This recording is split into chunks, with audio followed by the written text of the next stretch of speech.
día, en esta noche, sea bienvenida a la iglesia, que uno que está en este lugar. Abra su Biblia, por favor, en el libro de Juan, el Evangelio de Juan 1, capítulo 12.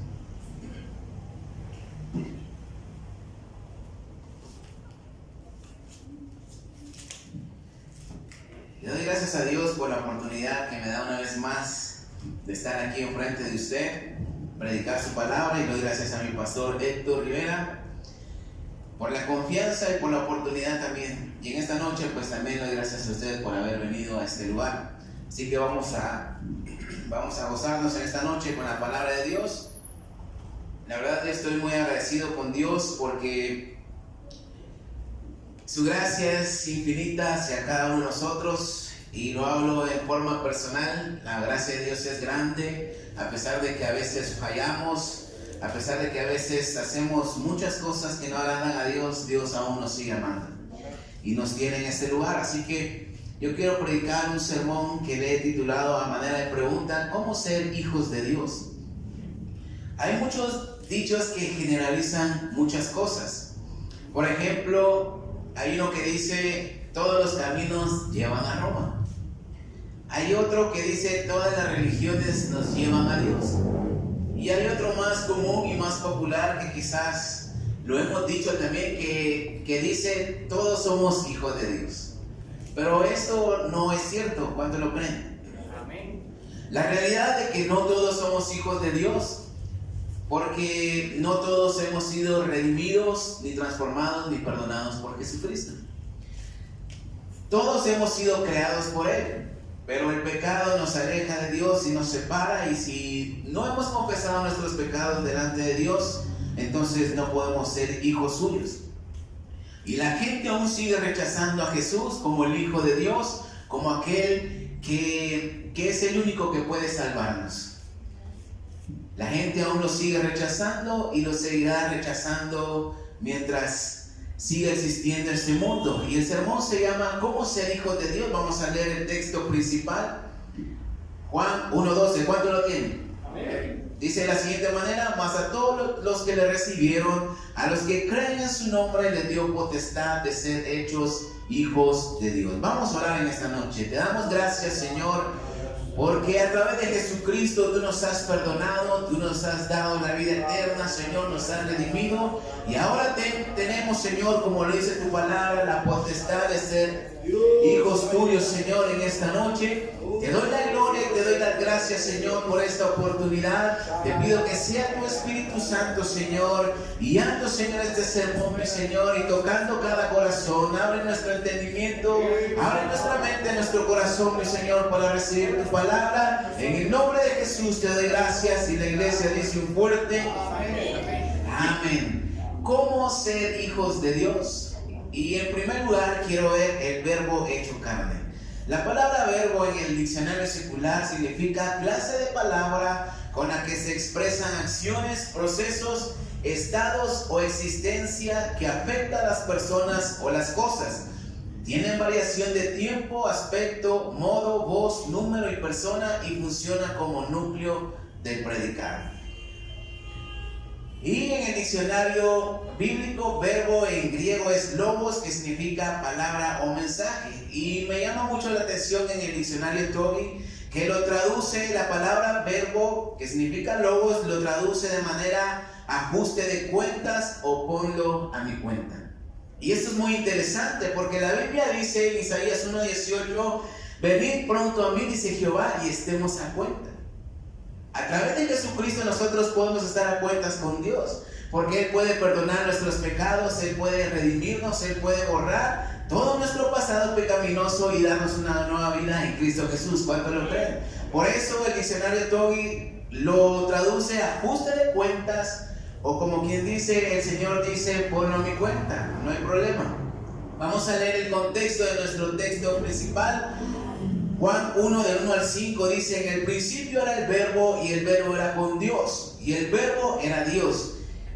Este era en el principio con Dios. Todas las cosas por Él fueron hechas, y sin Él nada de lo que ha sido hecho fue hecho.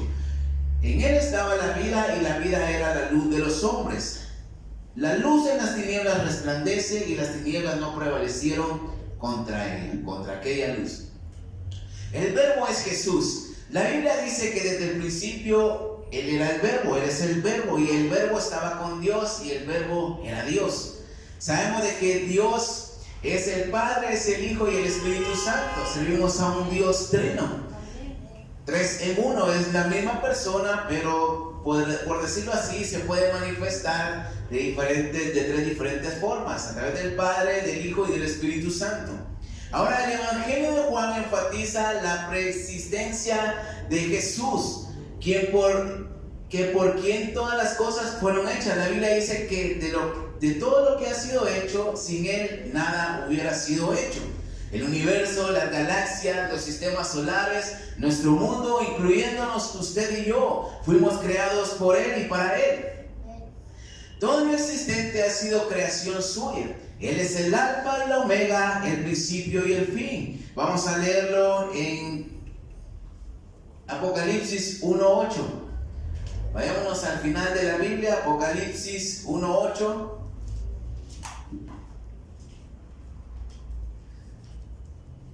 Amén. Dice de la siguiente manera: yo soy el alfa y la omega, principio y fin, dice el Señor, el que es y que era y que ha de venir, el Todopoderoso. Yo soy el alfa y la omega, el principio y el fin. Él es autosuficiente. Las cosas pueden dejar de ser, pueden dejar de existir. Usted y yo algún día vamos a morir, vamos a dejar de existir. Este mundo un día va a dejar de existir. Quizás ciertas partes del universo ya no van a existir en un futuro, pero eso no significa que Dios va a dejar de existir, porque Él es eterno. Amén. Él siempre ha existido y siempre va a existir, porque no tiene fin de días. Esta es la magnificencia de Dios. Ahora, Dios nos ha dado vida a través de su Espíritu, como lo dice en el texto principal. Juan 1:4 dice: en Él estaba la vida, y la vida era la luz de los hombres.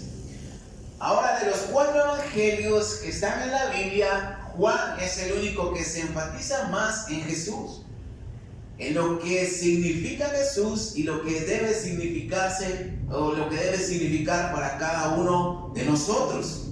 Somos creación suya. Es más, somos la corona de la creación, porque cuando Dios creó todas las cosas y creó este mundo, al final creó al hombre y dijo: ustedes van a señorear por sobre todas las cosas que han sido creadas.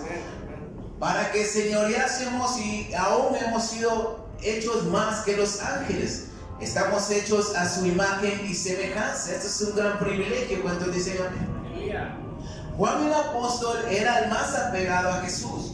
Era el discípulo amado, el que estuvo con Jesús al final, al pie de la cruz. Dante Gebel en una ocasión hizo un comentario y dijo que para recibir una revelación como la tuvo el apóstol Juan de Jesús y sobre el Apocalipsis, debemos tener la misma cercanía que él con su Salvador. Ustedes recordarán que Juan, el apóstol, se recostaba en el pecho de Jesús. Él tenía una relación cercana, una relación muy íntima con Jesús. Entre más cerca estemos de Jesús, mayor revelación tendremos de Él. En una ocasión, un niño le dice a su padre: qué pequeño se ve ese avión que va en el cielo. Los aviones deben ser muy pequeños. Y el Señor se quedó pensando en estas palabras y tuvo una idea. Y dijo: ahora te voy a explicar por qué. Y agarró su vehículo y se lo llevó al aeropuerto. Y cuando llegaron, el niño se quedó asombrado, se quedó boquiabierto. Y el Señor lo llevó hasta dentro del aeropuerto, donde pudo ver a un avión estacionado. Y el niño dice: wow, le dice al padre, qué grandes son los aviones. Entonces, ¿por qué se miraba pequeña desde arriba? Y el padre le explica: entre más cerca estés de un avión, más grande va a ser. Y de la misma forma lo podemos aplicar con nuestra relación con Jesús. Entre más cerca estemos de Jesús, más vamos a ver su misericordia, su poder. ¿Cuántos dicen amén? Por eso a veces es fácil tomar a la ligera el ser cristianos, o el mundo quizás puede ver aburrido el evangelio, el cristianismo, porque quizás no han tenido una revelación verdadera de lo que es el verbo. de lo que es Jesucristo. Ahora le hago una pregunta a usted. ¿Qué significa para usted Jesús? ¿O quién es para usted Jesús? Jesús fue capaz de encarnarse en un ser humano como usted y como yo, para que pasemos de ser una creación más a ser hechos hijos de Dios. Y como el significado del verbo en griego o las traducciones son culpables, pero vos no me cuenta, yo pago por ellas. ¿Cuántos me entienden? En segundo lugar, quiero ver: a los suyos vino, pero le rechazaron. Vamos a leer una vez más el texto. Juan 1, del 6 al 11. Hubo un hombre enviado de Dios, el cual se llamaba Juan. Este vino por testimonio, para que diese testimonio de la luz, a fin de que todos creyesen por él. No era él la luz, sino para que diese testimonio de la luz. Aquella luz verdadera que alumbra a todo hombre venía a este mundo. En el mundo estaba, y el mundo por él fue hecho, pero el mundo no le conoció. A lo suyo vino, y los suyos no le recibieron. Ahora, si usted ha leído la Biblia, se va a dar cuenta que en todo el Antiguo Testamento todas las promesas apuntaban al Mesías, obviamente pues prometido, vale la redundancia. El pueblo de Israel esperaba su libertad a través del Mesías. Ellos esperaban aquel Hijo de Dios, aquel enviado de Dios, aquel prometido. Ahora, mientras no seamos hijos de Dios, vamos a vivir bajo el dominio de Satanás, en la oscuridad.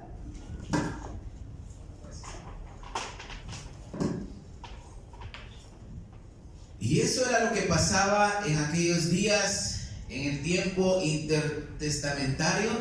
Fueron aproximadamente 450 años donde algunos dicen que hubo silencio de Dios después de que el último profeta habló de parte de Dios hasta el nacimiento del Señor Jesús. 450 años donde los religiosos que prácticamente hacían lo que querían con la ley, en vez de bendecir a la gente y acercar a la gente a Dios, más bien los condenaban y los alejaban.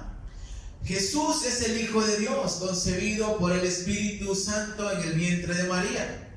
Aquel que estaba sentado en su trono con toda su gloria, por quien fueron hechas todas las cosas, bajó a este mundo por amor a usted y por amor a mí. Aleluya. La gente creía y esperaba en el amor de Dios que algún día Israel iba a ser restaurado, iba a ser redimido, iba a ser levantado como una nación según las palabras de los profetas. Pero para sorpresa de muchos, quizás cuando Jesús decía que Él era el Mesías, o mucha gente decía, he ahí el Mesías, no lo creían porque esperaban que lo levantaran como una nación, porque ellos estaban bajo el oprobio, bajo el dominio de los romanos. Entonces ellos esperaban esta promesa de esta manera. Pero cuando vino Jesús a este mundo, pues ya no solamente ellos tenían que creer por medio de la palabra de los profetas, sino que ahora tenían que creer por las mismas palabras de Jesús y por las obras que Él estaba haciendo. Él daba testimonio de todas estas promesas. ¿Por qué? Porque Él es la palabra escrita. ¿Cuántos dicen amén? Hecha carne, y ahora no solamente debían creer por los profetas, sino que debían creer en Él mismo. Ahora tenían esas promesas de forma palpable, el amor de Dios y el reino de Dios más cerca que nunca. Prácticamente Jesús es la forma humana de Dios para que le conociéramos y para que creyéramos en Él, para que creyéramos en el Padre. Aleluya. Vamos a leer versículos 9 al 11. Aquella luz verdadera que alumbra a todo hombre venía a este mundo. En el mundo estaba y el mundo por Él fue hecho, pero el mundo no le conoció. A lo suyo vino y los suyos no le recibieron.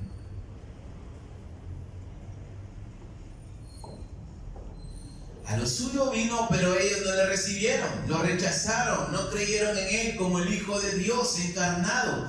Y hoy en día pues todavía sigue la misma situación.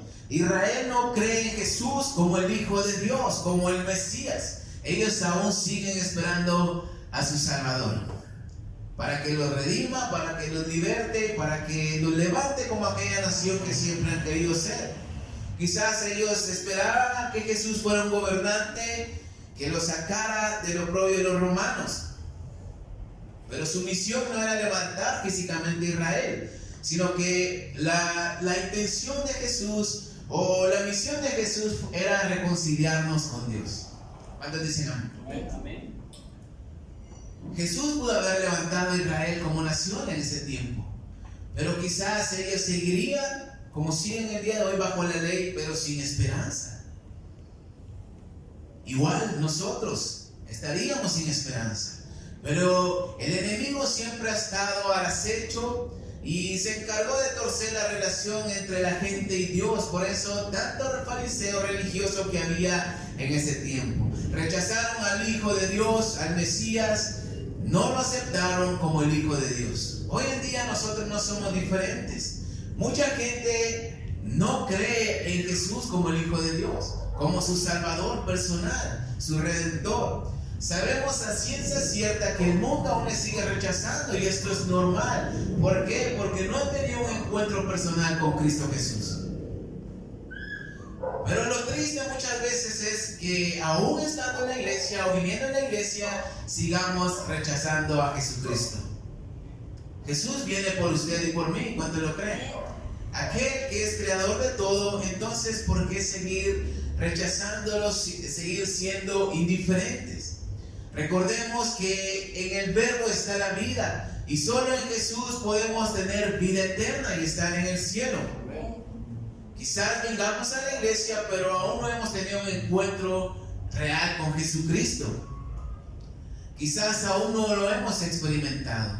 Y mientras no hagamos su voluntad, pues quizás no hemos tenido un encuentro de verdad con Dios. Y si no lo recibimos y si no creemos en Él, prácticamente lo estamos rechazando. Y por ello se pagan consecuencias grandes por rechazar a Jesús, el Hijo de Dios. Que Dios está dispuesto a perdonarnos todo por medio de Jesucristo, y todo lo contrario también. Ahora, a usted como padre de familia, le va a doler que rechacen a su hijo o que le hagan algún daño a su hijo. O sea, eso duele a veces cuando le sucede algo a Sofía o a Benjamín y yo veo que quizás algún otro niño les pegó. Me dan ganas de desaparecer a ese niño. De verdad. Uno como padre se siente así. Ahora imagínense Dios que rechacen a su Hijo Jesucristo, que dio su vida por cada uno de nosotros, y aún así no querramos aceptar la gracia ni la misericordia de Dios. Juan 3:18 dice: el que en Él cree no es condenado, pero el que no cree ya ha sido condenado, porque no ha creído en el nombre del unigénito Hijo de Dios. El que no cree ya ha sido condenado. Y este es el castigo para aquellos que no creen en Jesucristo y lo siguen rechazando. Consecuencia muy grande y muy dura.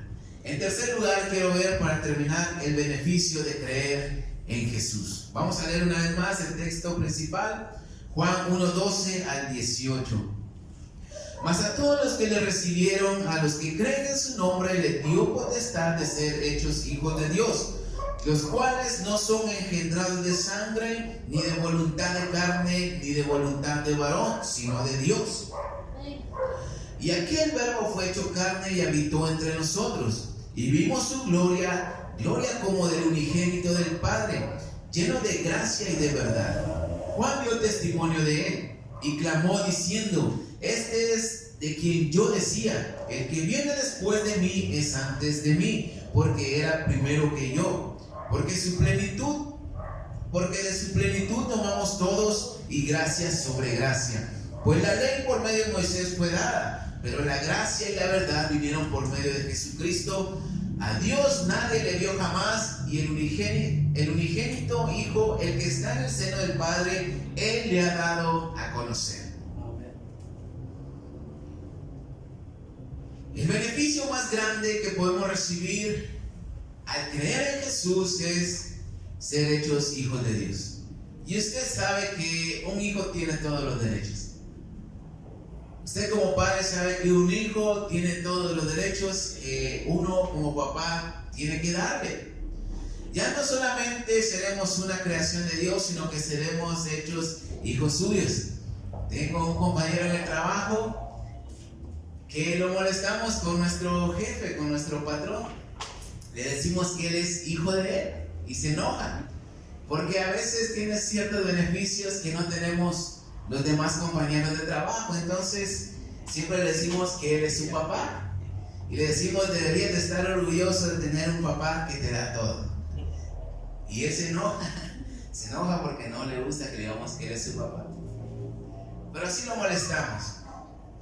Ahora, ser hijos de Dios trae muchas bendiciones, y el único requisito es que debemos de creer en Jesucristo, recibirle como nuestro Salvador, creer que Él es el Hijo de Dios. Cuando lo hacemos nosotros, estamos conociendo al Padre. Imagínense ser hechos hijos de Dios. Vamos a leer Juan 14:6. Unas hojitas más adelante.